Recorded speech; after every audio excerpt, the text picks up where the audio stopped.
se encuentra? Muy bien. Vamos a orar para empezar. Prendan sus cámaras, muchachos. Buenas noches. Buenas noches, Daniel.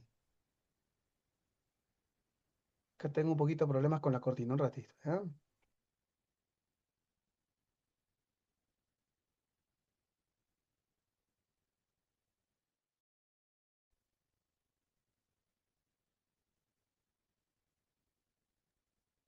Como ustedes saben, acá en Huánuco corre mucho viento, así que hoy hay problemas con la cortina. Oye, vamos a empezar con una oración.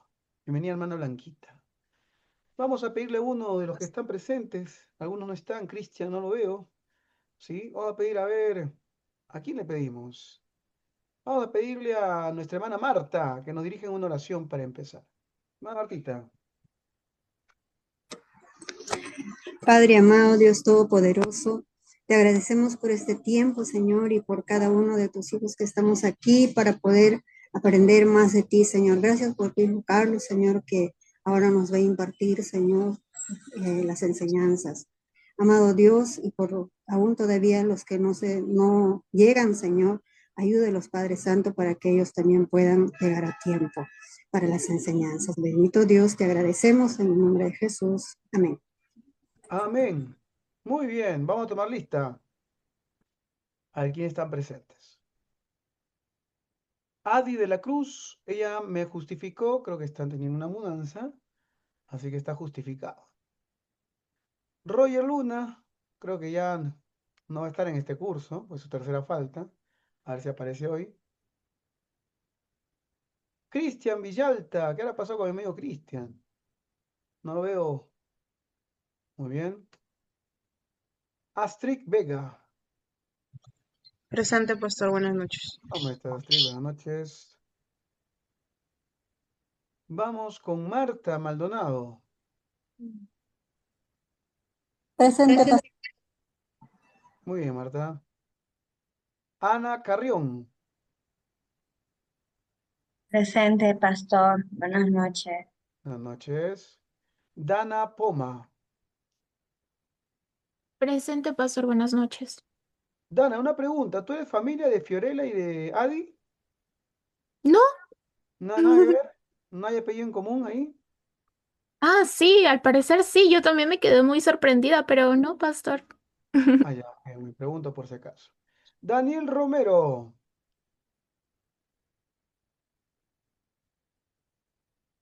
Daniel Romero, a ver.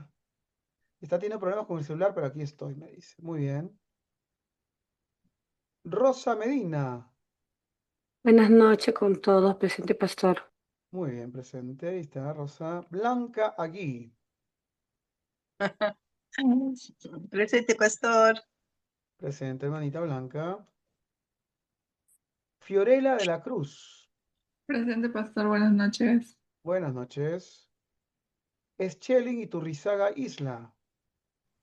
Presente, pastor, buenas noches. ¿Cómo estás, Eschelin? Buenas noches, presbítero. Kelly Advíncula. Hoy día creo que no ha entrado Kelly. Gustavo. Gustavito, ¿qué ha pasado con Gustavito? Estuvo en la primera clase. Héctor Castillo. Bueno, no está. Eli Medina. Presente, pastor, buenas noches. ¿Cómo estás, Eli? Y Alex Romero. No puede prender su micro, me parece, Pastor, ¿no? buenas noches, presente. ¿Cómo estás, Alex? ¿Cómo estás? Muy buenas noches. Muy bien, muy bien. Ahí al empezar les puse un tema, no sé cuántos lo conocían, que un ministro de alabanza llamado Paul Wilbur. Sí. ¿Oramos? Ah, ¿Para qué? creo que, Ale, creo que apagaste tu micrófono, me parece. Amado Padre Celestial, Señor, te honramos por este Alex, día que es la vida de mi vida. no tengo para silenciar. No sé si alguien está en controles, puede silenciar.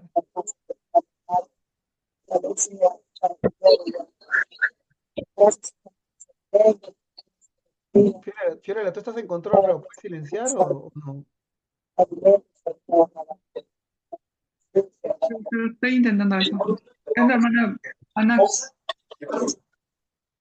Ay, me dio pena, qué pena por Wilmer, ¿no? Wilmer hace A también. ver, alguien que lo llame, alguien que lo llame, a ver, alguien que lo llame. Creo que no escucha. En Pasco le querían sacar por temor. A ver, no tengo para silenciarlo. Alex, ¿me escuchas? A veces tenía que hablar con la No me he dado supervisión, se le cuenta. tuvo un problema de bueno, nada, bomba, no apareció en la piscina. Ahí está, creo que lo sacaron de la sala. Sí, porque no tenía para silenciar, pastor. Perdón. Muy práctico, Lo he muy puesto práctico. en solicitar. No, no, está bien, está bien. Ahí que solicite. Muy bien. Ahí está Cristian, Cristian. Tarde pero seguro. Vamos a ponerlo a Cristian ahí. No, Mucho sí, buenas tráfico, noches, dice. pastor. No, es Mucho conexión acá. Se me apagó mi celular. Está bien, está bien. Bien. Habíamos dejado una tarea, un ensayo. Solamente algunos me han entregado. ¿Sí? En algunos el lema era, hay algo de ensayo en tu IA, ¿no?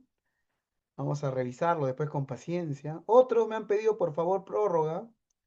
Se lo pueden entregar después. Otros directamente me han preguntado, creo que no lo han hecho.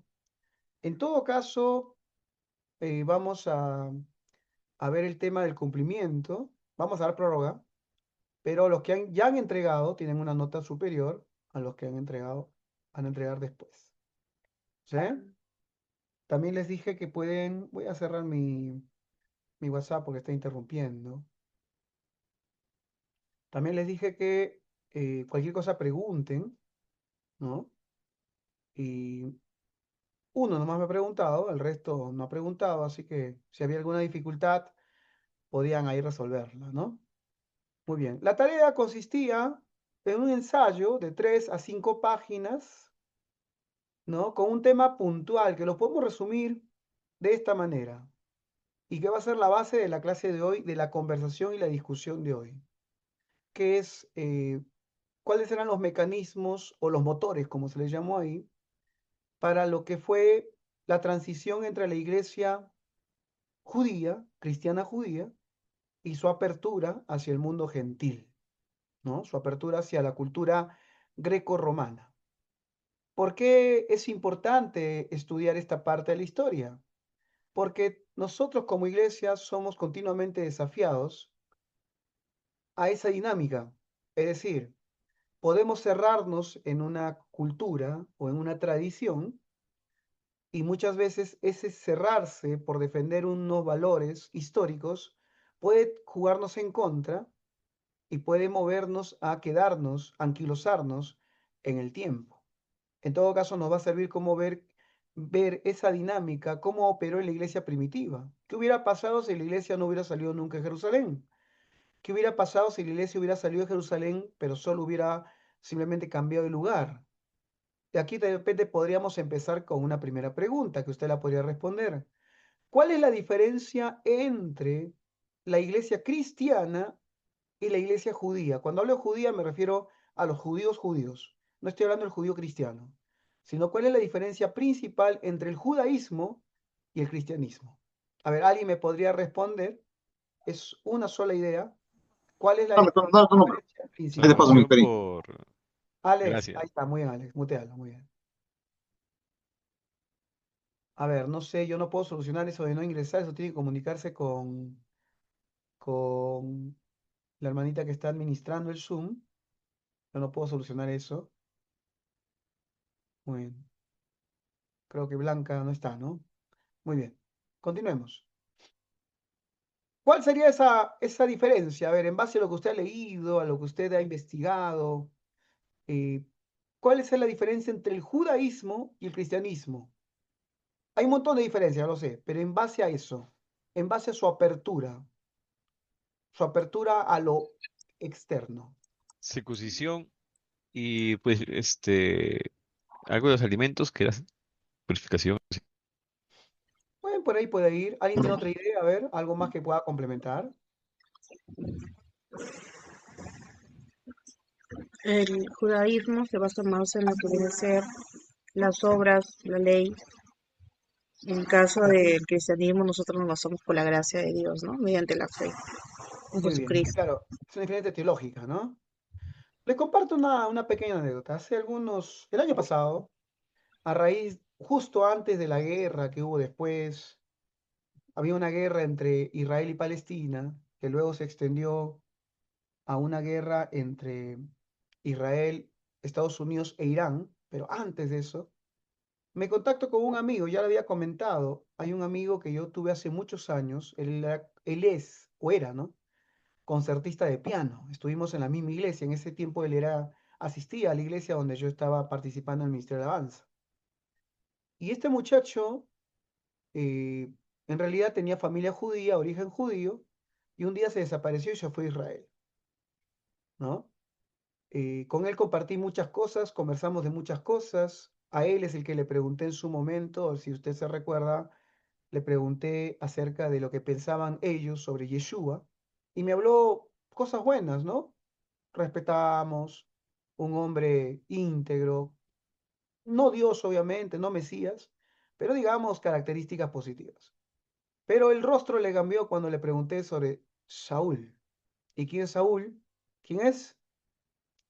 Saulo de Tarso. Pablo. Pablo. Pablos, Pablo, ¿no? sí. Y me sorprendió mucho su cambio, entonces le pregunté por qué te enoja tanto escuchar ese nombre. Me dice, porque él es el culpable de que la iglesia cristiana o los judíos cristianos se hayan separado del tronco que es Israel, ¿no? Y eso me quedó bastante marcado en la mente, que no me lo olvido a pesar de los años. Pasaron muchos años y él me contacta a través del Facebook. No tenía el mismo nombre, se había cambiado de nombre. Y me contacta, nos reencontramos, me llama por celular, por WhatsApp, conversamos, o llamada de Facebook creo que fue. Y entre las muchas cosas que conversamos, él me lanza esta frase que mire, quiero que la agarre y la tome porque esto es una discusión actual incluso dentro de la iglesia cristiana. Me dice, nosotros los judíos no tenemos el menor interés en evangelizar. Esta misma idea la encontré replicada en un argentino judío que tiene un canal de YouTube, que por cierto él analiza y contrasta el cristianismo con el judaísmo muy amablemente, pero esa frase la repite él también. Y él dice, nosotros los judíos no tenemos la menor intención ni el menor interés en convertir a los demás. Es más, consideramos que convertir es algo malo, porque el judío tiene una misión y el gentil o goyim tiene otra. Dios les ha puesto misiones distintas. Cuando uno revisa este concepto, ahí vas a encontrar el meollo del asunto de la diferencia entre el judaísmo y el cristianismo tal como lo conocemos hoy. Y también podríamos iniciar una interrogante. ¿Y cómo fue esa transición? Porque los primeros cristianos eran judíos. ¿Cómo cambiaron ese paradigma muy judío, etnocentrista, ¿no? Cerrado en su pueblo, cerrado en su raza, cerrado en su etnia, en su nación, en su nacionalidad, para convertirse en la iglesia que hoy conocemos, que ha llegado a todas las regiones del mundo? Pero partamos del principio. Ellos consideran que nosotros los gentiles no tenemos por qué convertirnos al judaísmo. Cuando uno analiza vamos a decir, esa oposición de ideas entre los cristianos y los judíos, vas a comenzar a entender cuál es el dilema y el conflicto que hubo en la iglesia primitiva. ¿Sí? Me acuerdo que en esa conversación él estaba defendiendo al judaísmo. Él, a pesar que iba a la iglesia, él era judío, ¿no? Y recuerdo que le hice una pregunta, que no sé por qué me nació la pregunta. Él me estaba hablando acerca de Jesús y de la iglesia y los cristianos, ¿no? Y me decía, nosotros somos los que entendemos bien la ley, nosotros hemos cumplido la ley, siempre hemos cumplido la ley. Y Yeshua, los cristianos no han cumplido la ley, han violado los mandamientos, etcétera. Entonces yo le hice una pregunta que usted también le podría hacer a algún judío, como algún día se lo encuentre, se la puede hacer. Si ustedes cumplían la ley, si ustedes eran obedientes a la ley en el siglo primero, ¿cuál fue el pecado que cometieron para que Dios los castigue con la maldición profetizada en Deuteronomio? Si usted sabe cuál es esa maldición, ¿usted sabe o no sabe? A ver, levanta la mano y participe. ¿Cuál es la maldición que Dios, condicional por cierto, que Dios le dice a su pueblo? Esto te va a pasar si haces esto. Está en Deuteronomio. ¿Cuál es? Sobre la idolatría. No, mucho más que eso. Hay una promesa de castigo y un castigo. Hay una condicional de castigo y un castigo. En Deuteronomio, Jehová le dice al pueblo, escoge pues entre la vida y la muerte. Aquí pongo delante de ti la vida y la muerte, la bendición y la maldición. Y todo está condicionado a la obediencia a la ley. Si tú obedeces la ley, está la vida. Si tú la desobedeces, está la muerte. Pero no solamente eso, le dice, si tú desobedecieres, yo te esparciré por todos los confines de la tierra. Y eso es lo que les pasó a los judíos. Siglo I, año 70, destrucción de Jerusalén. Y Israel desaparece y los judíos son esparcidos por todo el mundo. Entonces la pregunta que le hice a este muchacho, un amigo de esos años, y se la volví a repetir ahora último cuando conversé con él, es, ¿cuál fue el pecado que ustedes cometieron para que Dios los castigue con la maldición prometida, o el castigo, si lo quiere decir así, escrita en Deuteronomio, que los iba a esparcir por los confines de la tierra por no obedecer sus leyes? Si ustedes en el siglo I lo estaban haciendo tan bien, ¿cuál fue ese pecado? La desobediencia. Alguien tiene desobediencia. ¿Pero qué hicieron puntualmente? Nosotros los cristianos lo sabemos. ¿Qué hicieron? ¿Cuál fue su pecado? Hechos capítulo 2. ¿Lo leyó o no lo leyó? Pedro predica sobre eso. ¿Qué hicieron ellos? Busque. Hechos capítulo 2. Mataron a Jesucristo. Exacto. Léalo, búsquelo y léalo. A ver, lo vamos a buscar y lo vamos a leer. ¿Alguien tiene el versículo ya?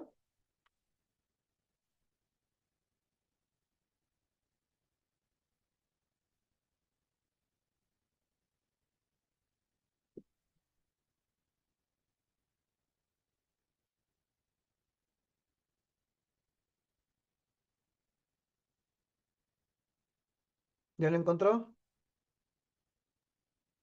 Pastor, específicamente es lo que ha predicado Pedro. Exacto. Todo lo que decía Sanaya. Pedro predicó que Jesús era el Mesías prometido y que había resucitado. Eso se menciona en Hechos capítulo 2, versículo 14 al 36. Busquen el versículo 23. A 23.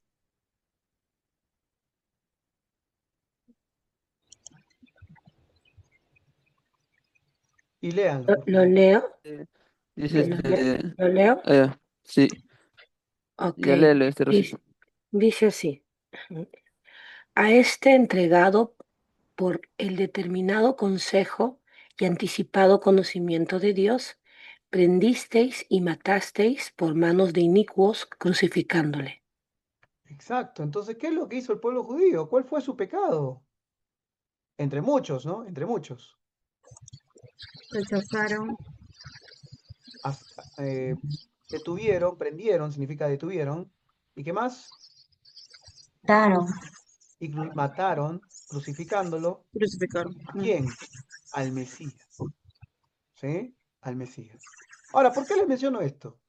Porque hoy, lamentablemente, hay una corriente en boga y a raíz de esta guerra entre Estados Unidos e Israel, y de repente acá podemos debatirlo porque habrá alguno partidario de un lado y del otro, y hay una corriente cristiana muy fuerte. Hace poco hubo un debate, no sé cuántos lo vieron, entre Edgar Pacheco y Lastra, no me acuerdo el nombre, cómo se llama Lastra, ¿no? Dos apologetas evangélicos, pero con dos posturas distintas.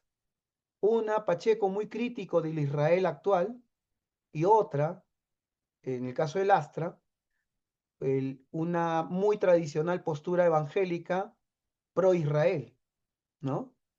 Y de un lado y del otro se acusan de distintas cosas, ¿no? A Pacheco ya le han llegado a decir antisemita, no sé qué tan cierto puede ser llamarlo antisemita, y por otro Lastra prácticamente es pro-Israel y pro todo lo que sucede con Israel, ¿no? No vamos a entrar en una discusión teológica porque no es el propósito, no estamos en escatología tampoco. Hay un ruidito ahí de fondo, no sé, un grillo. Está que se electrocuta a alguien, no sé, está que pone las manos en el enchufe, creo. Hermana Hermana Blanca, Blanquita. Mana Blanquita, ahí está Mana Blanquita. No se electrocute, hermana, tranquila. ¿Sí? Va a poder escuchar la clase. Más allá de la discusión y el debate que pueda haber de una corriente, una otra corriente, hay una realidad. Existe todavía entre nosotros un cristianismo judaizante. Un cristianismo que en vez de haber entendido el proceso histórico de la iglesia, ha retrocedido, pero con una base fundamental.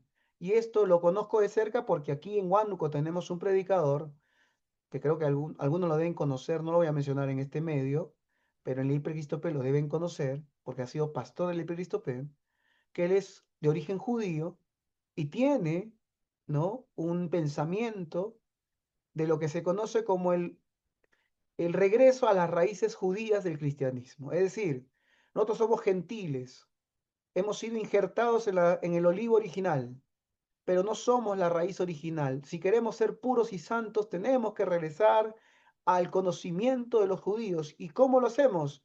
Escuchando a los judíos porque son los que más saben, ya que ellos son los originals. Nosotros somos los truchos, ¿sí? Los bambas, somos los infiltrados. Desconocemos. Esto, por cierto, no lo he escuchado solamente de cristianos. Lo he escuchado también de mi amigo judío, que literalmente me dijo lo mismo, solamente que él no es cristiano. Ustedes han interpretado la Biblia como han querido. Ustedes no ignoran todo. Ustedes no conocen nada de nosotros, no conocen nada de la Escritura. Han tergiversado la teología y todo. Eso es lo que me decía él. Ustedes si quieren saber lo que la Biblia realmente dice, tienen que ir a las raíces hebreas, ¿no? E incluso me mencionaba una teoría lingüística que yo sé que es aberrante, es una total tontería, lo sé porque me gustan los idiomas y siempre lo he estudiado, pero él decía que el hebreo es el idioma más antiguo y el original de todos. Del hebreo salieron todos los demás idiomas. Es una barrabasada lingüística, pero así hay gente que cree en eso. Claro, él es judío y en Israel lo han instruido así. Pero un cristiano gentil no puede estar creyendo esas tonteras. Y sin embargo lo vas a escuchar en las iglesias. Conozco iglesias en Lima, ahí por donde está mi barrio, en el Callao. Conozco hermanos en Cristo que ahora están con su barba, que están con su kipá, que están andando con la estrella de David, que se han cambiado de nombre. Antes se llamaban, no, qué sé yo, Víctor, ahora se llaman Simón o Leví, ¿no? Leví Bar, ¿no? Leví Bar Benjamín, tienen otros nombres, se han puesto nombres, se llamaban, un ejemplo, ¿no? Qué sé yo, Flor, ahora se llaman Sara, se llaman Rebeca, Raquel, porque quieren ser originales judíos. Y se llenan la boca con algunos elementos, palabras, algunas palabras en hebreo, porque no saben hebreo, Yeshua Hamashiach, ¿no? Y comienzan a hablar los nombres de Dios en hebreo, no se dice Jesús, se dice Yeshua, porque Jesús es una palabra pagana. ¿Alguien escuchó de estas cosas? ¿Soy el único que lo ha escuchado? A ver, quiero escucharles, a ver, ¿qué han escuchado sobre esto? ¿O han vivido en la burbujita de la iglesita y no han salido afuera? ¿Han escuchado sobre esto? ¿Han conversado sobre esto con alguna persona? Sí. Rosa sí dice que sí, pero cuéntanos algo, Rosa. Yo solo he conversado eso con mi primo pastores. Muy bien, muy bien. Ah, algo se puede conversar. Este es algo, por supuesto, muy fuerte, chicos. O sea, no es tan ajeno. Nosotros a veces, disculpe, lo dije mal. No está mal que estemos en nuestra burbujita de la iglesia. Pero como ministros tenemos que aprender a mirar el panorama. ¿Sí? Tenemos que aprender un poquito a ensuciarnos los pies, saliendo un poco de nuestra comodidad teológica y viendo lo que se mueve en el mundo. Y esto a raíz, como le digo, de la guerra entre Israel e Irán, ha surgido muy fuerte, ha dividido muchas iglesias, ha dividido muchos ministerios, ha enfrentado incluso entre cristianos mismos están enfrentados. ¿Por qué lo mencionamos? Porque ahora vamos a estudiar en este capítulo de hoy, vamos a estudiar esa transición entre la iglesia judeo-cristiana, entre los judíos que se convirtieron al cristianismo, a una iglesia cristiana gentil, ¿sí? A una iglesia cristiana eh, que es la que nosotros conocemos, ¿no? Vamos a hacer algunas preguntas que yo creo que usted sí puede responder. Cuando usted habla, y no necesariamente con los adventistas, cuando usted habla con esta gente, una de las cosas que te va a decir es por qué ustedes se reúnen los domingos y no el Shabbat, si el Shabbat es la ley de Dios. Podemos mencionar otras cosas como la circuncisión, etcétera, pero vamos a estos temas que son más comunes. ¿Qué le respondería a usted? ¿Por qué nosotros los cristianos nos reunimos domingo? Celebramos Por- la resurrección de Cristo. Ya, pero eso es algo más, ¿no? Eso es, pues sí, hay una razón. ¿Por qué? Explayen un poco más. A ver, ¿alguien se anima a dar algo más de información? Eso me imagino que lo han Como leído. consideramos como primer día de la semana Bueno, para sí, eso, como, primer día. Sí, va. como Mm. agradecimiento. Muy bien. ¿Y cuál es la razón teológica por la cual cambiamos el Shabbat que los judíos usaban por el uso del domingo? A ver, anímese, anímese. Pongámonos que ahorita Pastor, yo estamos... creo que, pues, pastor, disculpe, yo creo que eso empezaba de los, ¿cómo se llama esto? Pues, de la iglesia primitiva, ¿no? Que empezaban, su reunión era los domingos y creo que tomamos esa misma postura. Bueno, y creo que en los hechos lo menciona, si mal no me equivoco. Hechos. Si alguien puede ir buscándolo, nos va a ayudar. Sí es cierto, hay un cambio que es registrado en el libro de los Hechos. Si nosotros queremos ver, vemos la primera iglesia, la iglesia primitiva. Sí, sí, no me Vamos a acuerdo. encontrar, por ejemplo, en la comunidad judeo-cristiana una Ajá, costumbre. Esto lo menciona César Vidal, lo mencionan varios. Los cristianos judíos iban al templo el sábado, ¿sí? sí, Iban al templo o a la sinagoga el sábado. Es decir, no dejaban de congregar el Shabbat, pero también se reunían al día siguiente, el primer día de la semana. Es como que nosotros hoy nos reunimos domingos, pero el lunes también en la noche nos reunimos. Y ellos se mm, reunían el primer día de la semana, que era el domingo, sábado. Perdón, domingo, sábado. Sí. primer día de la semana. Mm, ¿Para qué? Para tener comunión, celebrar mm, la mesa del Señor, partir el pan y tener comunión unos con otros. Es decir, usaban la sinagoga, usaban el templo como parte de su herencia judía y para evangelizar, porque ahí le hablaban a otros de Cristo. Y luego el día domingo, primer día de la semana, hacían su culto cristiano, donde ya se reunían solo cristianos, ¿sí?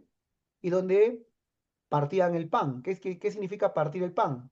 Lo que se conocía como la mesa La del palabra. Señor. No, la mesa del Señor. Partir el pan no, significa la mesa del Señor, ¿La Santa Cena? Santa la Cena, Santa Santa Cena, Cena. Ajá. ¿sí? O la famosa Eucaristía. Feliz día. Porque de repente alguno se asusta con esa palabra y dice, pastor, no somos No. católicos. Está bien que usted se ponga la camisa clerical y todo eso, Ah, pero no ya, ya. somos católicos. No, hay que tener conocimiento. La palabra Eucaristía, si bien es cierto que litúrgicamente hoy significa otra cosa, pero en origen la palabra Eucaristía está en 1 Corintios. ¿Y qué significa Sí, Eucaristo? Efragisto sería en griego. Significa dar gracias. Y dando gracias, partió el pan. ¿Sí? De ahí viene la palabra Eucaristía. ¿Podríamos nosotros usar la palabra Eucaristía? Sí y no. Es decir, conociendo la historia y la etimología y todo lo demás, tranquilamente puedes decir, vamos a celebrar la Eucaristía en la iglesia. Es más, la iglesia luterana lo sigue haciendo, tengo entendido que la iglesia metodista lo sigue usando. Pero nosotros, ¿por qué no usamos la palabra Eucaristía? Porque hoy tiene una carga católica muy fuerte, ¿no? Y teológicamente ya la carga católica la hace entenderla de una manera distinta. La Eucaristía para el católico es un sacrificio. ujú. Nosotros ya no sacrificamos porque el sacrificio ya fue hecho, ¿sí? Entonces hay una diferencia teológica, una carga teológica distinta, aunque etimológicamente podríamos usarla tranquilamente, con sentido de propiedad. ¿Sí? Volvamos al tema en discusión. Primer día de la semana. Eso cambió en hechos, ¿cierto? Esto es una discusión y muchos hermanos en tu iglesia pueden preguntarse esto, ¿ah? Pueden preguntarse esto. Conocí a un pastor que comenzó a enseñar que el nombre Jesús era demoníaco. Sí, que se tiene que decir Yeshua, porque Jesús es un nombre demoníaco. Hay un demonio llamado Jesús. De una denominación histórica, no estoy hablando de una iglesia libre por ahí que apareció, no. De una denominación conocida en el Perú. Comenzó a enseñar eso. E incluso algunos miembros de su iglesia que tenían sus emprendimientos de pueblos cristianos ya no ponían Jesús, estampado Jesús. Lo sacaron porque dije, no, no quiero poner nombres de demonios en, en los pueblos cristianos. El judaizante va a tener estos matices. Y nosotros cuando estudiamos la historia de la iglesia, vamos a entender primero el por qué no hay que ser judaizante. Y el segundo, qué es lo que ocurrió en el camino para que llegar a lo que somos nosotros hoy. ¿Sí? Nosotros somos cristianos gentiles. ¿Hay algún judío aquí?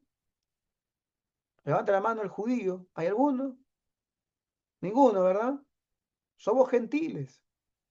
Si la iglesia se hubiera quedado en el judaísmo, no seríamos cristianos hoy. Así que vamos un poco a explorar este concepto, esta idea, ¿sí? Vamos a ir por partes y vamos a usar hoy la Biblia.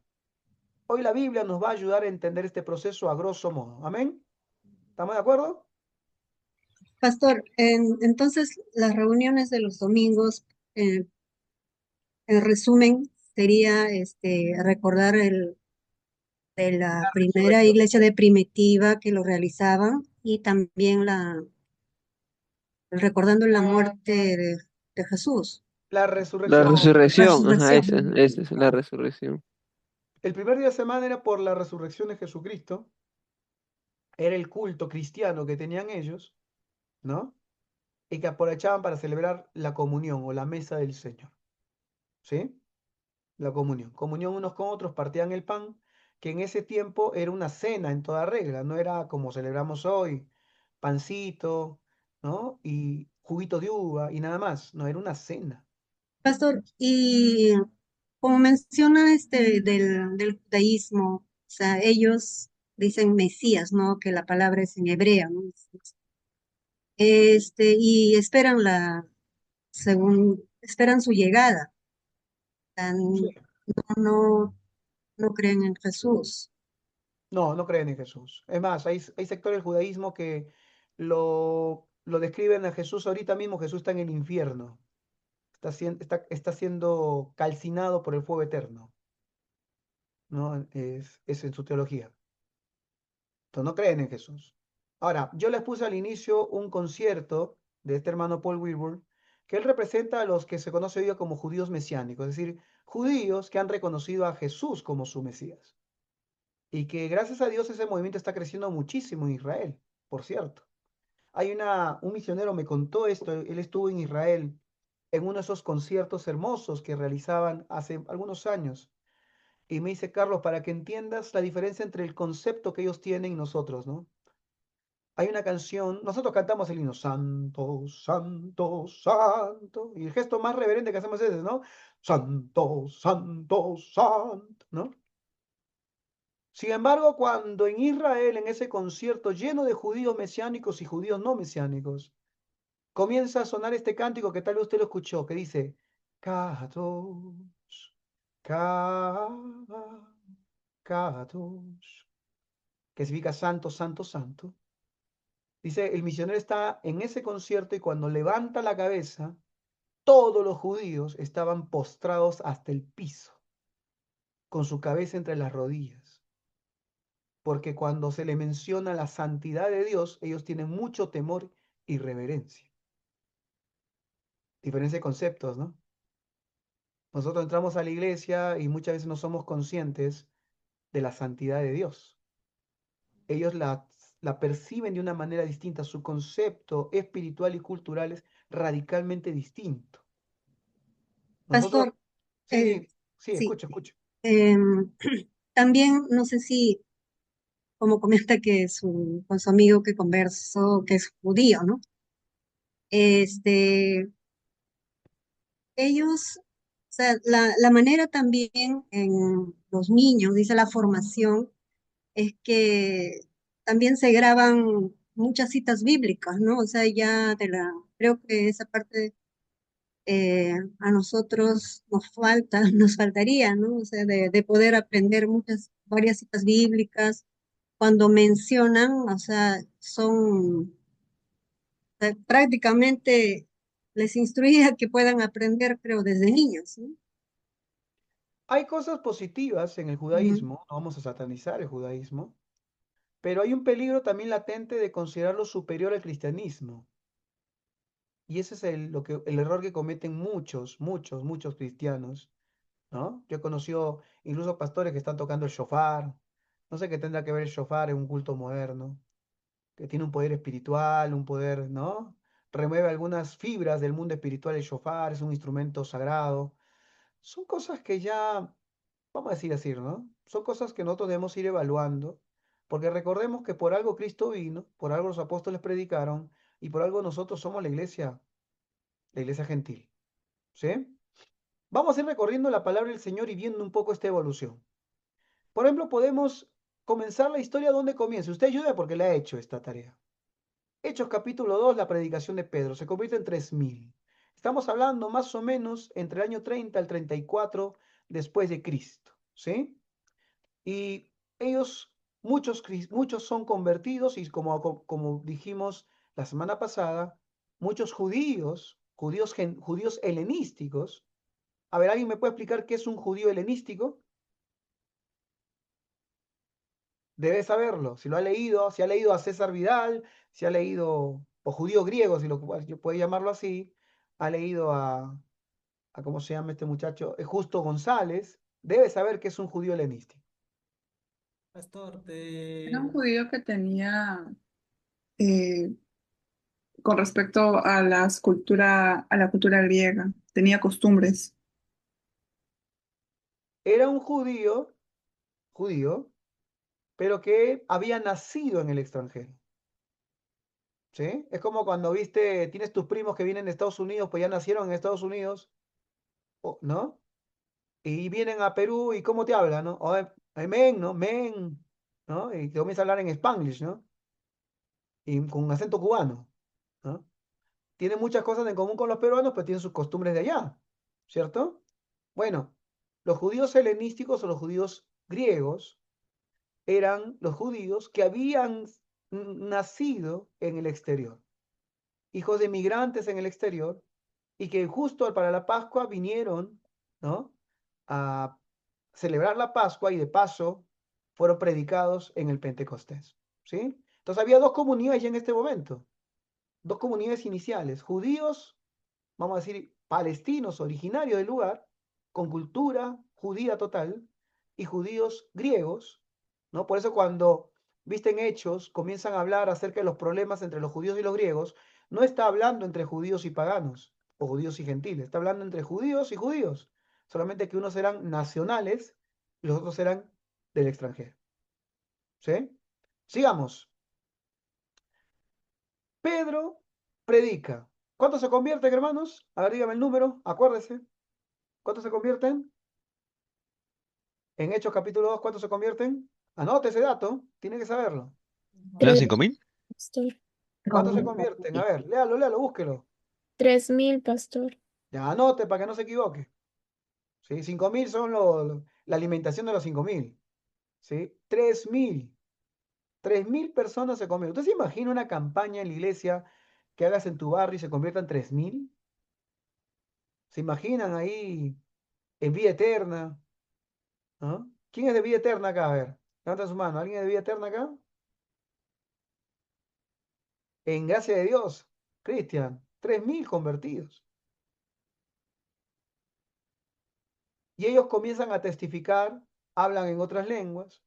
Esos cristianos, esos judíos griegos que vinieron ¿no? a visitar Israel, luego se van a ir, van a volver a su patria. Esa es la semilla que se va esparciendo del Evangelio a lo largo del Imperio Romano. Es como decir, la primera tan de semillas que se manda para que esto después, ese terreno fértil, fructifique. También, por cierto, testifican ante el Sanedrín, ¿sí? Y luego busque Hechos capítulo 10. Va a venir un primer conflicto. Ya había uno antes, no lo hemos mencionado, ¿no? El problema de administración y el surgimiento de los diáconos para administrar la iglesia. Pero vamos a este Hechos capítulo 10. ¿De qué trata Hechos capítulo 10?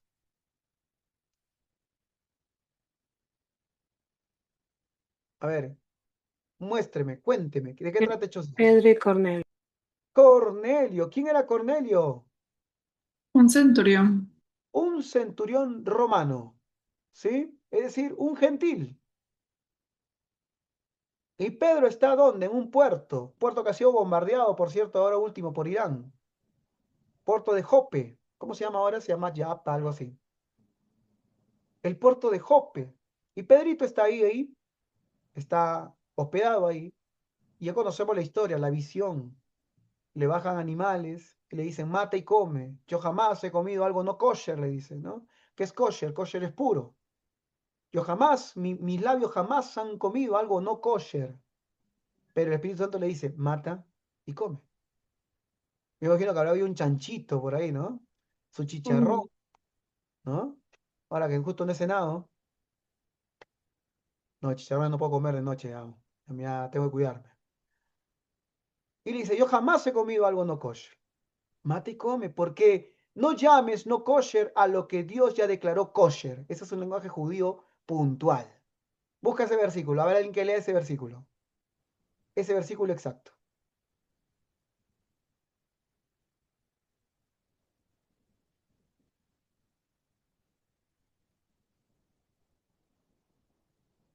¿Ya lo encontró?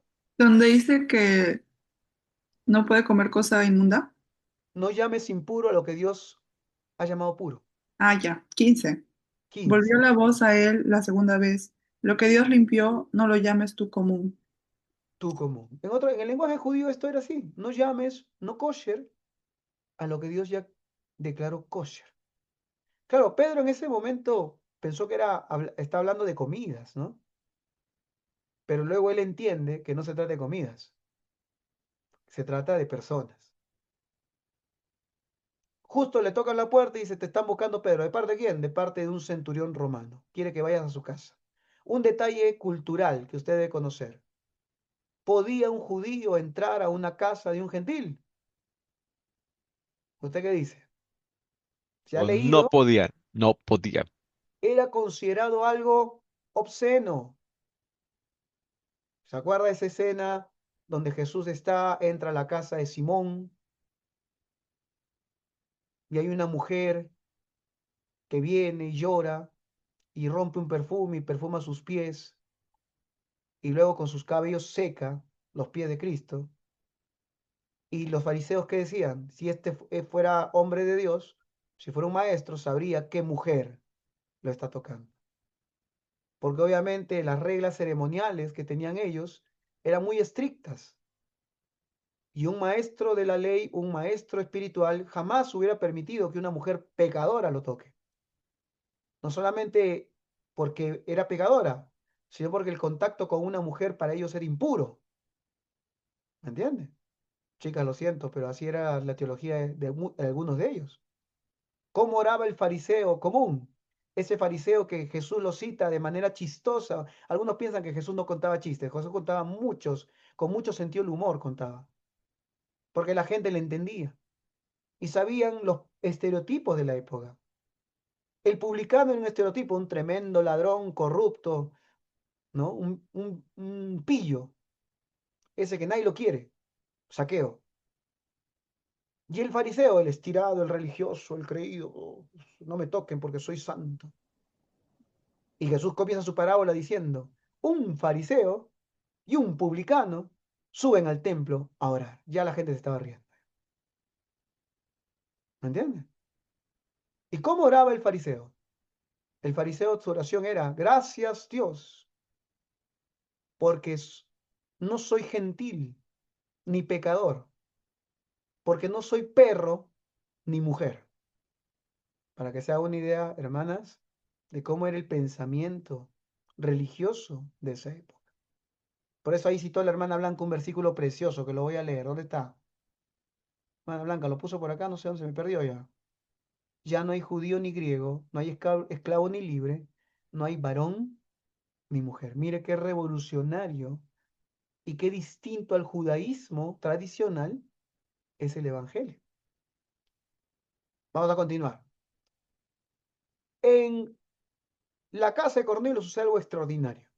Pedro va y predica, y él mismo les explica, mira, cómo habrá sido fuerte esta cuestión cultural, que uy, yo voy a la casa de Cornelio, de repente no estoy cómodo, pero no predico y listo, ¿no? Soy diplomático. Pero Pedro le dice, ustedes saben que está mal visto que un judío entre a la casa de un gentil. O sea, era tan aceptado ese tema que ni siquiera un poquito de formalismo, ¿no?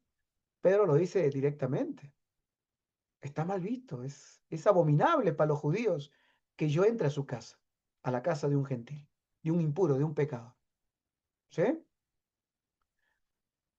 El centro de esta parte, ya estamos abriendo un poco, ¿no? Esa nuez gruesa, dura, la estamos abriendo. Lo que Dios limpió, no lo llames tú común. En Hechos capítulo 10 ocurre algo que fue un dilema teológico para los propios apóstoles. No fue solamente que Pedro fuera a esa casa y entrara, o que Pedro fuera y predicara, o que esta gente se convirtiera. Ya habían gentiles prosélitos. Lo que les reventó la cabeza fue que cayera sobre ellos el Espíritu Santo. Eso fue lo que les reventó la cabeza.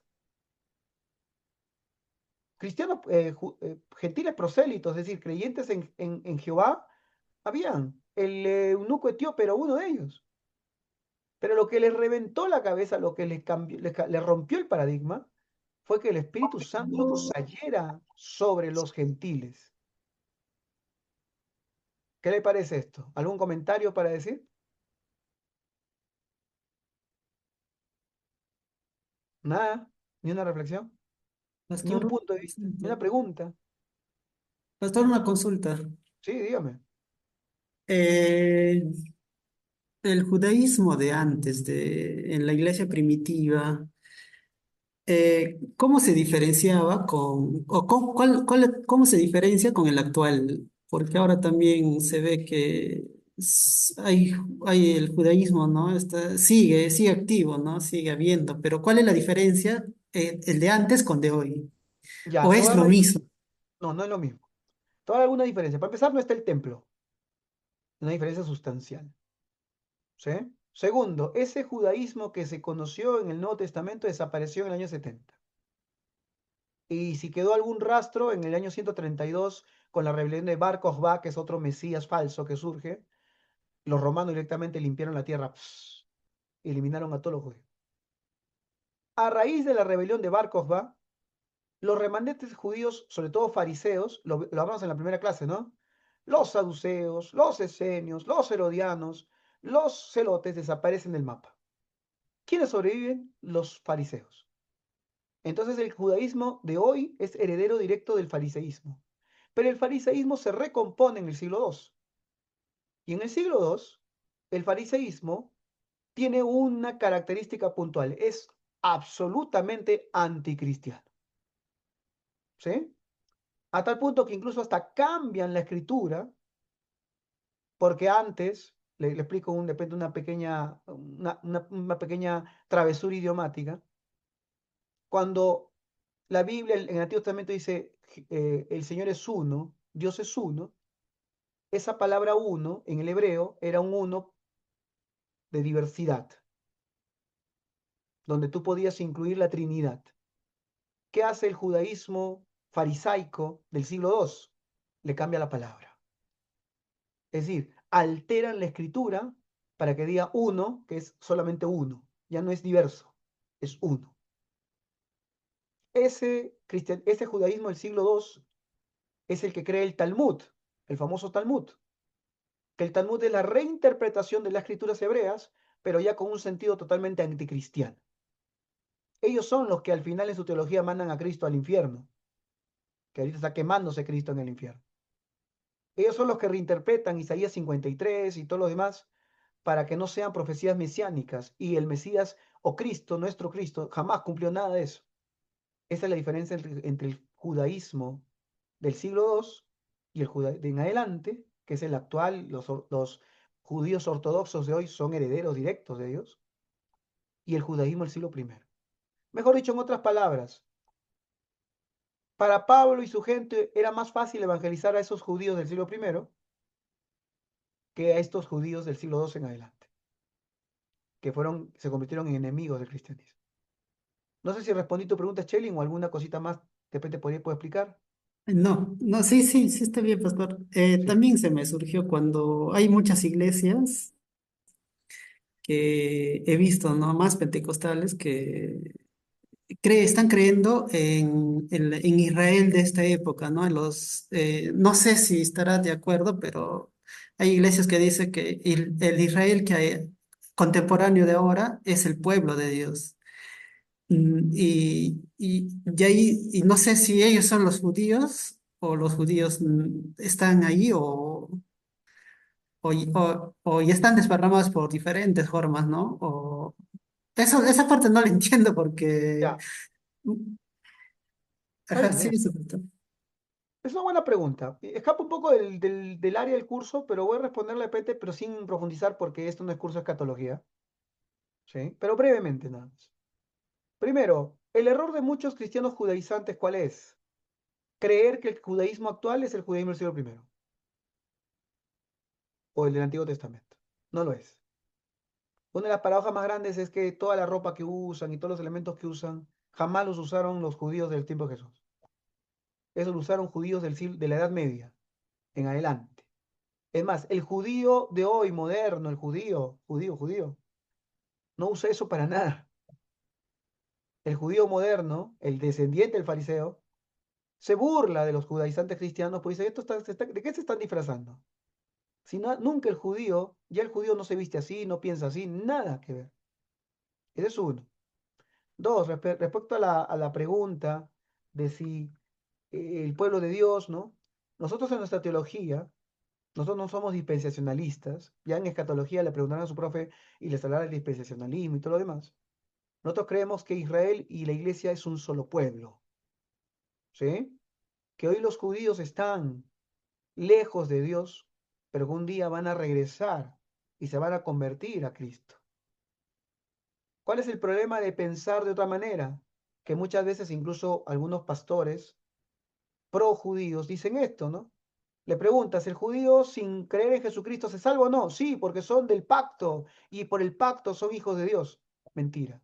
Nadie en esta era se salva sin creer en Jesucristo. ¿Estamos de acuerdo o no? ¿O usted está en desacuerdo con eso? Amén. Por eso hay que tener cuidado. A veces, y depende un poquito, con un paréntesis, mi opinión, ¿no? En las guerras que hay, a veces los cristianos se ponen de un bando como si fuera un partido de fútbol, ¿no? ¡Vive Israel! ¿No? Hermano, están matando, muriendo inocentes. Tú no puedes ponerte a hacer vivas como si fuera un partido de fútbol. De un lado y del otro, por cierto. ¿Ah? Y gente de un lado y del otro, sin Cristo, están muriendo y se están yendo al infierno. Los judíos que mueren sin Cristo también se van al infierno. Nosotros los cristianos no podemos ponernos ahí a hacer vivas y a hacer viva Israel, que Dios le da la victoria a Israel. No. Israel tiene un rol profético, sí, pero Israel sin Cristo está igual de perdido como tu vecino borracho de la vuelta que se está muriendo de cirrosis y no cree en Jesucristo. No podemos santificarlo a Israel por el hecho de ser pueblo de Dios y que haga barrabasada y media, y nosotros lo vamos a santificar y canonizar tan solo por el nombre. Ellos necesitan de Jesucristo al igual que nosotros necesitamos de Jesucristo. Y sin Cristo están perdidos en sus delitos y sus pecados. Y todas las cosas que hagan como nación también será su respectivo juicio, porque Dios les va a tomar en cuenta sus pecados. Esa es la postura cristiana correcta y bíblica. Si alguien tiene una pregunta al respecto, la puede decir. Si no, continuamos, ¿sí? Con el proceso de apertura del cambio entre la iglesia etnocentrista a una iglesia más abierta. Vamos a continuar. Pedro va a Cesarea, ¿no? Entra en la casa de Cornelio y le va a decir, ustedes saben cuán abominable es para un varón judío juntarse o acercarse a un extranjero, ¿no? Pero ocurre un cambio de paradigma. El Espíritu Santo cae sobre los gentiles, a tal punto que Pedro, ante la evidencia, los bautiza, ¿sí? Los bautiza. Esto ya se había roto con, ¿no? esto ya el Espíritu Santo estaba enseñando a la iglesia que no podía poner límites, como dice Juan capítulo 3, versículo 8. El viento sopla por donde quiere y nadie sabe a dónde viene ni a dónde va. Así es el que el que es nacido del Espíritu. Nosotros no podemos encasillarlo a Dios, decirle, Señor, por si acaso tú tienes que obrar de la forma que yo creo, ¿ah? Esta es la manera como debes obrar. Y solo esta es la forma autorizada por mi iglesia que tú puedes obrar. Tengamos mucho cuidado. ¿Sí? En Hechos capítulo 11 usted va a ver que Pedrito da cuentas. Eso también es un indicatorio de una discusión que vamos a tener más adelante. Los católicos romanos enseñan que Pedro recibió las llaves del reino y Pedro tiene la primacía del reino, por lo tanto, Pedro es primus inter pares, es decir, es el primero, la cabeza de la iglesia. Y todos los demás apóstoles y todos los demás ministros se sujetaban a Pedro. Pero curiosamente vamos a ver en Hechos capítulo 11 que Pedro está rindiendo cuentas. No parece mucha primacía, ¿verdad? En Hechos capítulo 11 usted va a ver que le preguntan, ¿por qué has entrado en casas de hombres incircuncisos? Un detalle interesante. El Espíritu Santo cayó sobre personas no solamente que eran gentiles, sino que no estaban circuncidadas. Y eso para un judío era tremendo. Es decir, en Hechos capítulo 2 el Espíritu Santo cae sobre judíos griegos, circuncidados. No había problema teológico. Pero en Hechos capítulo 11 la pregunta de ellos es, estos son incircuncisos, Pedro. No los hiciste circuncidar. A los prosélitos cuando se convierten, ¿qué les pedimos? Que se circunciden. Muchos no lo hacen, no aceptan. Entonces se quedan de lejitos nomás. Ya usted se dará cuenta por qué el eunuco etíope no podía circuncidarse, ¿no? Era imposible. ¿Por qué has entrado en casa de hombres incircuncisos? Y sobre todo, mire la pregunta, y has comido con ellos. Estaba prohibido comer. Mejor dicho, un judío de ese tiempo no comería con nosotros. Tú le abres la puerta a tu casa y no come contigo. ¿Y cuál es la, la conclusión? Cuando Pedro les cuenta que se han convertido, que ha caído sobre ellos el Espíritu Santo, etcétera, le dice, de manera que también a los gentiles le ha dado Dios arrepentimiento para vida. Una expresión de asombro tremenda. Muchachos, esto que está en Hechos capítulo 10, capítulo 11, marca un punto de quiebre en el pensamiento cristiano de los judíos cristianos. Marca un punto de quiebre para nosotros también.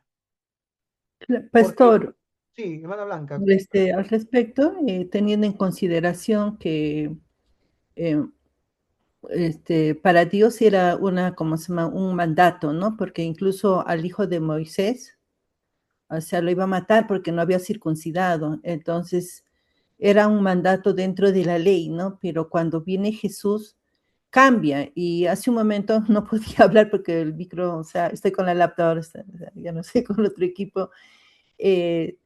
Hace referencia de que cuál es mayor, el antiguo pacto o el nuevo pacto. Y Jesús, si bien es cierto que dijo, no he venido para abrogar la ley, sino para cumplirla, pero hay que tener en consideración que el Evangelio es mucho más exigente que incluso el Nuevo Testamento, pero ya de acuerdo, como se llama, al contexto en el que estamos. Me asombra bastante y me gustaría así que nos explique más cuando usted hace referencia de que no llames inmundo a lo que Dios ha santificado, ¿no? Entonces, nos da libertad para muchas cosas porque ya no estamos en el desierto, ¿no? Ya no estamos en el desierto y obviamente que Dios de una u otra manera pues nos da esa libertad dentro del espacio, el contexto del tiempo, pero sí me gustaría bastante, pastor, porque ahora los judíos ortodoxos y mucha gente judaizante, lo he visto, y usted de repente acá se ha encontrado en Huánuco con un loquito que se quiere dar de judío, ¿no? Y menosprecia y habla contra Jesús. Pero los judíos, ahora protestantes, ¿no están siguiendo las mismas enseñanzas de los fariseos que condenaron a Jesús? Si está hablando de los judíos mesiánicos, hay dos No, vertientes. judíos mesiánicos no, de los judíos ortodoxos, de los judíos que están, que no aceptan, que, o sea, no judíos, no, no mesiánicos. No, por eso lo expliqué cuando Shelly me preguntó. Los judíos de hoy, hay diversas facciones igual, pero la ortodoxa, la histórica, son herederos de los fariseos del siglo II, profundamente anticristianos, profundamente anticristianos. ¿Sí? Es más, han desarrollado toda una teología para combatir el cristianismo. Si usted en un momento se puede dar una vuelta por YouTube, busque ahí judío ortodoxo, habla contra Cristo, ahí va a encontrar todo su pensamiento. Porque ellos ya han desarrollado una teología anticristiana. ¿Sí? Ese es el judío ortodoxo de hoy. Hay otras variantes, otras vertientes un poquito más abiertas. Están los judíos mesiánicos, que son los que ya han aceptado a Cristo como Mesías, ¿no? Algunos todavía no lo aceptan como Dios, otros sí. Hay también diferencias. No vaya a pensar que todos los mesiánicos consideran que Jesús es Dios. Hay que tener cuidado también en esa parte, pero hay una apertura, ¿sí? Un poco respondiendo la pregunta. Vamos a pararnos un ratito en este punto de la historia. La iglesia comenzó en Pentecostés, puros judíos, pero ya en Hechos capítulo 11, la iglesia comienza una pequeña apertura dirigida por el Espíritu Santo de que el Evangelio también era para los gentiles. Eso también nos da una idea de que el discípulo que recibió la gran comisión no la entendió como la entendemos nosotros. Cuando dijo, y me seréis testigos en Jerusalén, en Samaria y en toda la tierra, no estaban pensando ellos, vamos a ir a evangelizar a todos los gentiles. Ellos habían pensado, vamos a evangelizar a todos los judíos que están esparcidos en la tierra. ¿Se da cuenta del cambio de paradigma o no? Ellos, cuando recibieron la gran comisión, no pensaron, nosotros estamos yendo, vamos a predicarle a los chinos, ¿no? A los países que no conocen a Cristo, a los musulmanes. Ese es nuestro pensamiento. Sin embargo, para el judío cristiano el del siglo I, año 33, lo que le escuchó en su cabeza es, vas a ir a evangelizar, vas a ir a predicar este evangelio a los judíos que están esparcidos por todo el mundo. Por eso es que entendemos su sorpresa. Ellos jamás imaginaron ir a predicar a los romanos, jamás imaginaron ir a predicarles a los griegos. Pero oh, paradoja del destino, y ahora vamos a entrar en otro punto, ¿sí? Los apóstoles, los judíos que estaban en Israel, tenían un pensamiento, pero el Espíritu Santo tenía otro. ¿Qué sucede paralelo a esto? Cristianos que salieron huyendo. Por si acaso acá ya estamos lidiando con dos persecuciones. Vamos con la primera. Los saduceos comienzan a perseguir a los cristianos. Y ya hay un primer mártir, Esteban. ¿Sí? Entonces los cristianos huyen de Jerusalén. Sobre todo los cristianos de origen griego. Y huyen al norte, muchos de ellos, y llegan a una ciudad llamada Antioquía de Siria, donde, vamos a decir entre comillas, cometen un terrible pecado. ¿Cuál fue el terrible pecado? Predicarles de Cristo a los gentiles. Y nace, sin la intervención de ningún apóstol, nace la iglesia de Antioquía de Siria. Déjala ahí en el tintero, Antioquía de Siria, porque va a ser muy importante para la historia que va a venir. Vamos ahora a hablar de un personaje principal en, en esta historia. Ya hemos hablado de Pedrito, ¿no? Pedro fue principal, por supuesto. Hechos capítulo 2, Hechos capítulo 10, Hechos capítulo 11. Y aquí iniciamos el ministerio de Pedro. Pero en esto viene ahora un personaje que lo mencionamos al inicio. El apóstol Pablo. Pregunta para usted, ¿qué significará Pablo? ¿Sabe qué significa Pablo? En el idioma original. Humilde.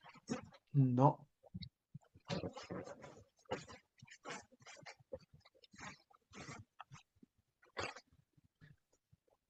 Pablo significa pequeño. Que un poco, por eso es que algunos creen que Pablo era de baja estatura, chiquito nomás. hasta lo describen, ¿no? De una forma con un, un aspecto físico nada favorable, por cierto, no era nada galán. Vamos a hablar de Pablito. En Hechos capítulo 9, a ver, alguien que busque Hechos capítulo 9, versículo 15.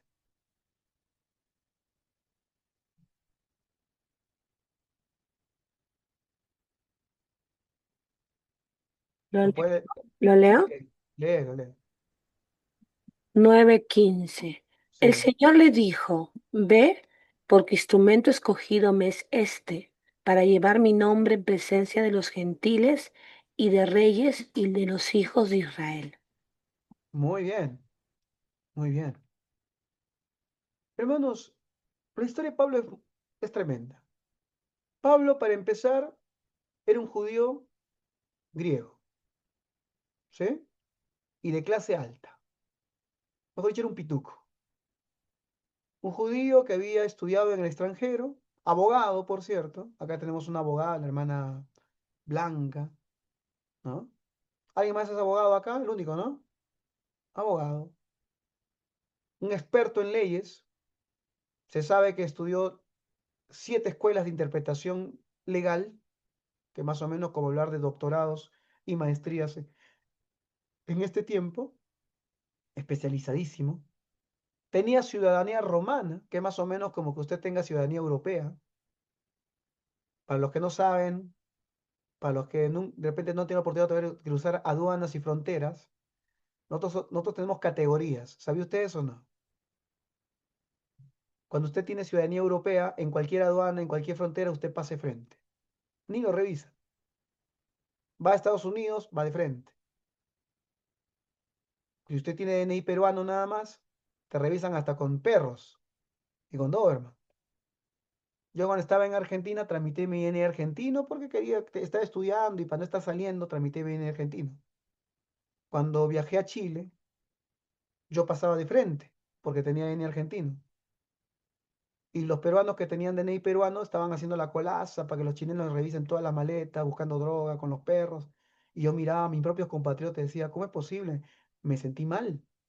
¿Cómo es posible que un DNI haga tanta diferencia? No sé cómo será ahora, eso fue hace muchos años. No sé si seguirá siendo igual. Pablo era ciudadano romano. Y como dice en una parte, cuando está conversando con una autoridad, ¿no? Le dice, ¿tú eres ciudadano de nacimiento o lo compraste con dinero? Y Pablo dice, no, yo soy de nacimiento. O sea, mejor dicho, bien arriba el hombre, ¿ah? El otro que era gentil había comprado con plata la ciudadanía. Se había tramitado su DNI, mejor dicho. Sin embargo, Pablo era de origen, nacido en el extranjero y con ciudadanía romana, ¿no? Y Pablo usó muchas veces estas ventajas sociales, ¿no? Para la expansión del Evangelio. Eso lo vamos a ver en el camino. Pero un poco para entenderlo y conocerlo a Pablito, ¿no? ¿Sí? Educado a los pies de Gamaliel, que eso alude a una costumbre de cómo el estudiante recibía las clases, se sentaba en cuclillas alrededor del maestro y el maestro disertaba sentado, ¿no? Entonces eso le significaba estar educado a los pies de Gamaliel, ¿sí? Gamaliel, uno de los más grandes maestros judíos del primer siglo. Esto muchas veces, a ver, de repente alguien tiene la respuesta y nos puede dar la respuesta. ¿Por qué Pablo no recibió a Cristo antes? Bueno, no habría cristianos en Tarso, ¿no? Tarso queda en el sur de Turquía, por cierto. Pero, ¿por cuál será la razón por la cual Dios lo llama después de tanto estudio? Porque Pablo llega al Porque, Evangelio totalmente Para estudiado. predicar a los gentiles. obvio. Todo, ¿no? Formación cultural, formación académica, formación social, ventajas sociales. El hombre era un instrumento apto para esa obra. Apto. Dios lo había preparado sin que él lo sepa, lo había preparado y lo había pulido, ¿no? Faltaba lo último, que era su conversión. Y cuando él va a Israel, obviamente con todas las credenciales posibles, él se vuelve un líder ahí, entre los fariseos. Él lo va a decir después, yo soy fariseo de fariseos, es decir, si los fariseos hay categoría, yo soy el que está en el top, ¿no? estoy arriba. Ahora, Pablo llega a Israel y ve todo el lío que están haciendo los cristianos y decide perseguir a los cristianos. Esta es la persecución de los saduceos, ¿no? Es más, en la muerte de Esteban, ¿quién estaba ahí guardando las ropas de Esteban? Pablo.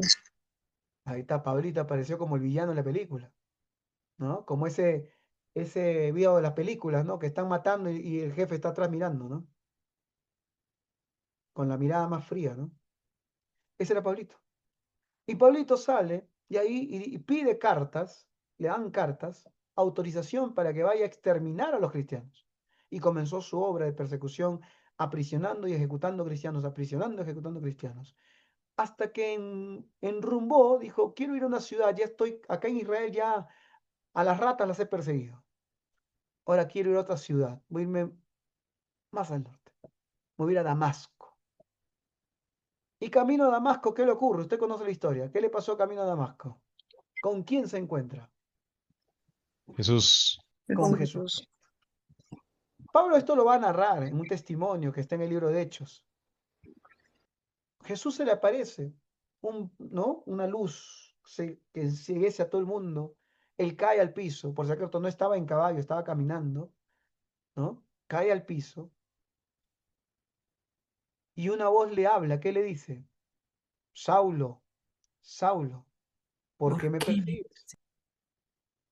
Dura cosa te es dar coces contra el aguijón.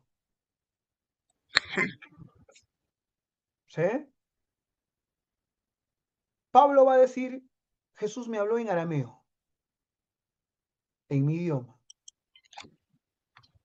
Pero como les mencioné la otra vez, Jesús le dice, Saulo, Saulo, ¿por qué me persigues? Y luego le cita una frase que está registrada en dos poetas del siglo V antes de Cristo. Uno era Eurípides, si no me equivoco, y el otro ahorita se me fue el nombre, lo voy a buscar ahorita en un instante, pero era otro poeta. Y ambos poetas, Pablo los conocía porque Pablo había estudiado. Todo ese bagaje cultural, académico, lo tenía estudiado, porque había estudiado en el extranjero. Este es uno de los enigmas históricos más grandes, que los teólogos hasta el día de hoy se rompen la cabeza. ¿Por qué Jesús, cuando se acerca a Pablo, le cita una frase que está en dos poetas griegos de 5 siglos antes de que Pablo existiera? La respuesta que tienen muchos es la siguiente.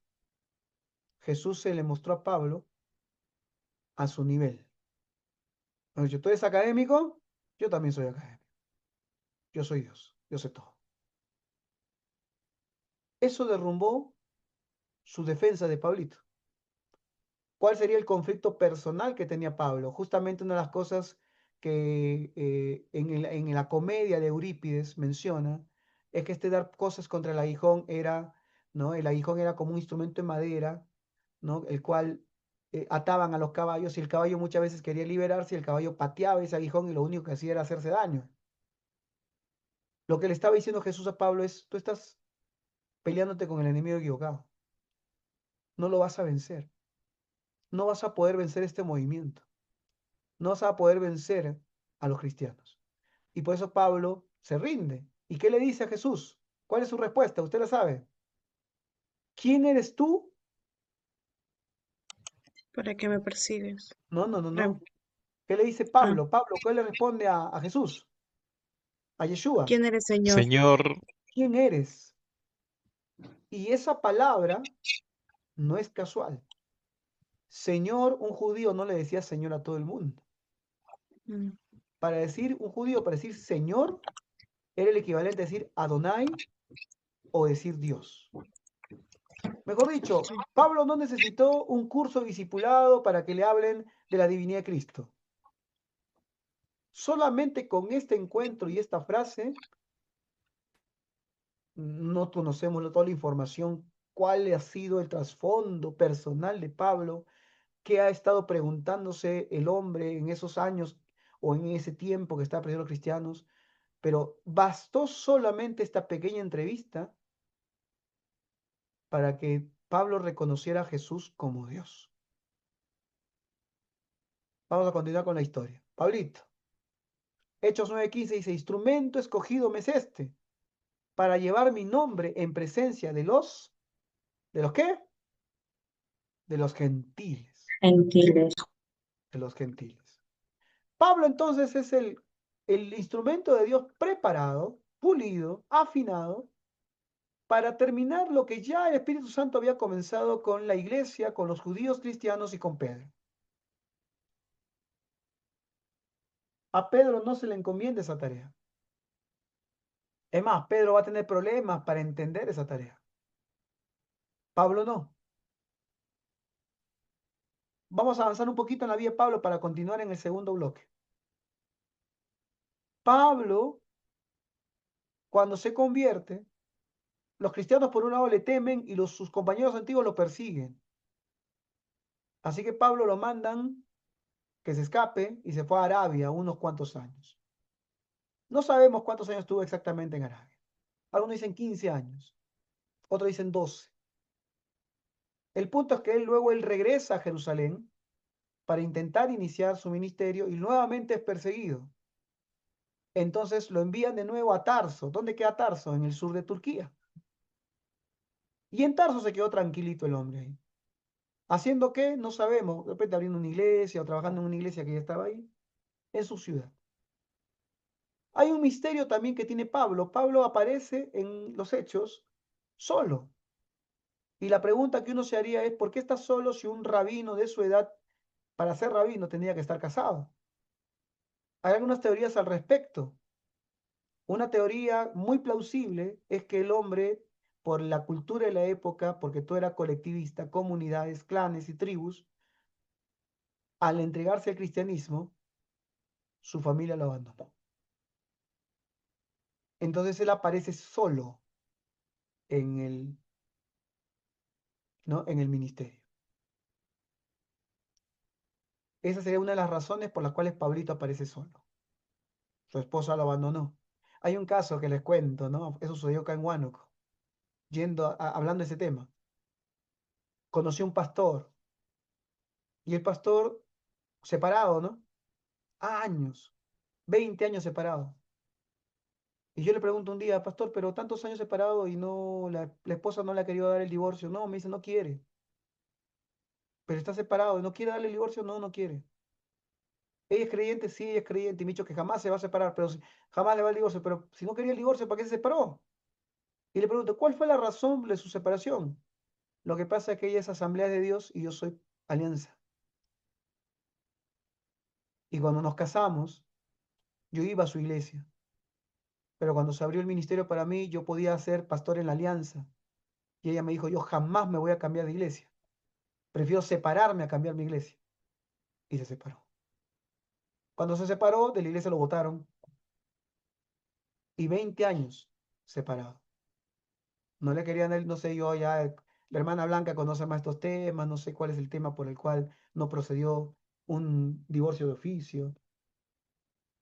Pero a Pablo posiblemente le puede haber pasado lo mismo. Si pasa en círculos cristianos, hermano, ¿por qué no le puede haber pasado en círculos judíos?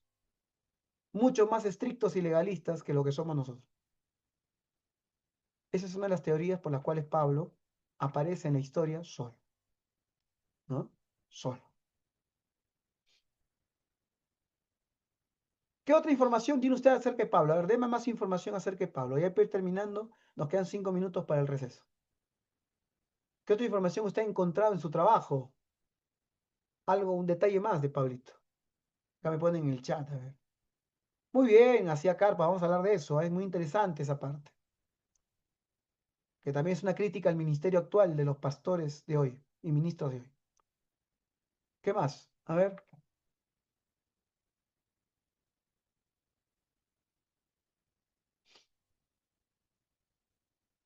¿Alguien me puede hablar de su primer viaje misionero?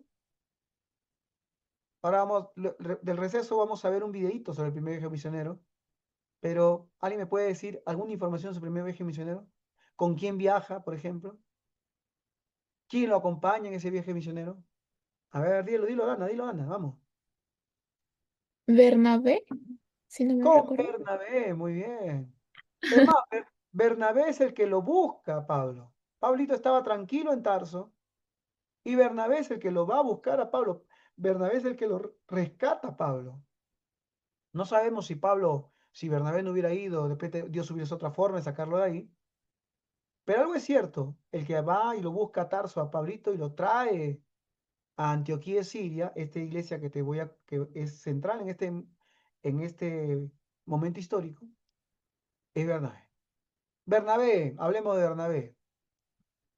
Bernabé, un hombre de mucho dinero, levita, pero con muchas propiedades, tantas propiedades que dice que él vendía sus terrenos y traía la ofrenda a la iglesia. Una vez un joven vino, pastor, yo no creo en el diezmo, me dice, yo no, eso de diezmar no es bíblico. Yo creo que hay que ofrendar nada más. Yo le digo, no hay problema, puedes ofrendar, no diezmes. Pero si vas a ofrendar, ofrenda como Bernabé. Así que deja tu moto afuera nomás. Ya déjala, ¿para qué te la llevas? Ofrenda como Bernabé. Si vas a ofrendar, ofrenda así. No ofrende 10 céntimos, un solcito, 2 solcitos. Bernabé ofrendaba así. Ya conocemos la historia de Ananías y Zafira, ¿no? Quisieron imitar a Bernabé, pero a la forma bamba. ¿Y Dios qué hizo? ¿Ah? Pedro les va a decir, tu dinero no era tuyo, tú puedes usarlo como tú querías. Lo que no se le perdonó no es que no ofrendaran, no, sino que le mintieran a Dios. Que quisieran hacer como que, ofrendé tanto, cuando en realidad le habían dado la mitad. Bueno, Bernabé era ese tipo con plata. Y Bernabé se va con Pablito, otro tipo de clase alta, se juntaron entre iguales. Eso también explica por qué pueden viajar, tenían recursos, ¿no? Porque un viaje en barco en ese tiempo no es como ahora que tú sacas tu boleto, ¿no? Y tú vas a la estación y sale a ver, vamos a salir de Seleucia, que es el puerto, ¿no? A Chipre, ya sale a las 9:10. ¿Para qué hora quiere su boleto, señor? No, yo quiero salir hoy en la noche a las 8:10. No, así no funcionaba. Eran viajes mercantiles. Tú tenías que pagarlo en el momento. Tenías que ir con tu plata y si salía un barco te lo tomabas y te ibas. Y para eso costaba y necesitabas plata, algo que un obrero, un jornalero no podía pagar. Eso nos da una idea también de cuando tú dices los viajes de Pablo en barco. ¿Sí? No es que agarró su bote y se fue tipo Gilligan, ¿no? Ahí por el mar a pasear. Sino está hablando de alguien que tenía recursos. ¿Sí? Y en el primer viaje misionero, Pablo se lleva a Bernabé, bueno, Bernabé con Pablo se llevan a quién? A un famoso Juan Marcos. personaje que escribió, exacto, Juan Marcos, que era chiquillo en ese tiempo, 22 a 25 años tenía probablemente. Un chico también de mucho dinero. ¿Cómo sabemos, pastor, que tenía plata? Varios detalles, pero te menciono uno. Cuando Juan Marquito los acompaña, y ve lo difícil que son esos viajes misioneros, él no está acostumbrado, imagínate el muchachito que está en su casa con su iPhone, el última generación, jugando videojuegos, la última generación de juegos que hay, Elisa sabrá cuál es, ¿no? Puro TikTok, y de repente dice, va a un viaje misionero, y se da cuenta que tiene que ir durmiendo en una bodega, con frío, tapado con una manta, el hombre no aguanta. Y comenzando el viaje nomás a unos cuantos puertos que comenzaron a viajar, el hombre se va. Y se va a Jerusalén, a donde su mamá.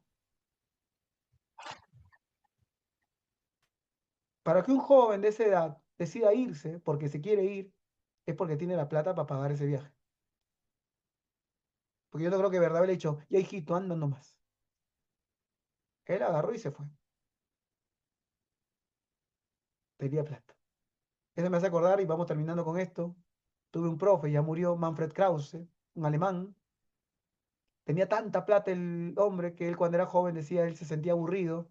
Estaba aburrido, no sabía qué hacer. Así como te aburres tú y te vas a Chosica un rato, ¿no? O te vas a, qué sé yo, a hacer shopping en algún lado. Él me voy a China. Iba al aeropuerto, compraba su pasaje a China y se iba. Como cualquiera. Hay gente así, ¿no? Pastor, pero luego, o sea, Bernabé quiere llevar a Juan Marcos, ¿verdad? Y, Sí, o sea, es como que regresa y por eso hay la discusión y se divide, ¿no? Y exacto. es donde Bernabé se lleva a Juan Marco y ya Pablo continúa su camino Con Silas. separados. Con Silas. Es el Ajá. segundo viaje ya. Sí, Pablo y Bernabé se juntan de nuevo y quieren irse, pero Bernabé dice, oye, hay que llevarlo a Juan Marquito. Pues, no te pases, le dice, nos ha abandonado. Y Pablo era así, ¿no? Ustedes se dan cuenta que Pablo era verde, ¿no? Y se pelean. Dice, no, bueno, Bernabé, si quieres llevarlo a tu sobrino, llévalo por tu cuenta. Y yo me voy con otro muchacho. Se fue con Silas. Bien, hermanos, 8:47, volvemos. Seguimos con esta historia tan bonita del Evangelio.